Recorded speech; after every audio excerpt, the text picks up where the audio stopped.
If patriotism had a face, it would look like John Lewis. A year ago, we lost our hero, Congressman John Lewis. John Lewis was a friend to many, a hero to millions, and a fearless champion for justice for all.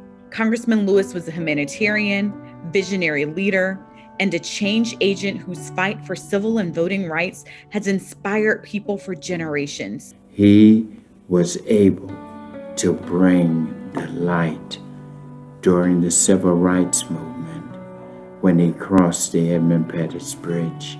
But not only that, his work in Congress continued to broaden that light. I served almost 30 years with Congressman John Lewis, conscience of Congress, as he gave voice to the voiceless and was my trusted friend.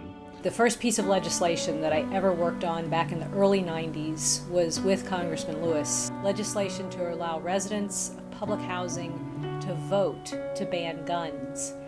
And I think this project was so appropriate for him because it involved that civic engagement, empowerment of people to take control of their own lives. Congressman John Lewis was a statesman, a proponent for nonviolent social action, and also a pragmatist who supported this nation's ability to protect itself from foreign adversaries. His kindness, his generosity is something that is unparalleled in most of the people that I've ever had the opportunity to meet or to work with. I was honored to serve as John Lewis's pastor, but make no mistake, I was the pastor, but he was the mentor.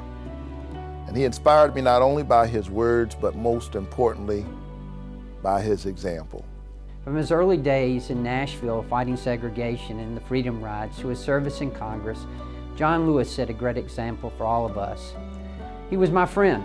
We walked together from the Cannon office building over to the Capitol, and whereas he never called me by name, he always referred to me as friend. I will never, ever forget walking through the Atlanta airport with John on our countless trips between Georgia and D.C., witnessing his kind and humble spirit as he stopped every time to acknowledge, meet, greet, and take pictures with strangers who rightfully lauded him as a true American hero. John Lewis was one of those unique individuals who not only dedicated his life to public service, but he continued to fight for the things that he believed in up to the very last moment that he was with us here on earth. We still feel his presence and those values that he represented with us today. John's life of service made this country a better place, and we pledge to carry on his legacy. We miss you, my dear friend. May your words of justice ring true forever. God bless the memory of the boy from Troy, John Robert Lewis. Congressman Lewis, we miss you. We love you. We are doing our best to carry forward the torch that you passed to us. And thank you all for taking a moment today to honor his legacy.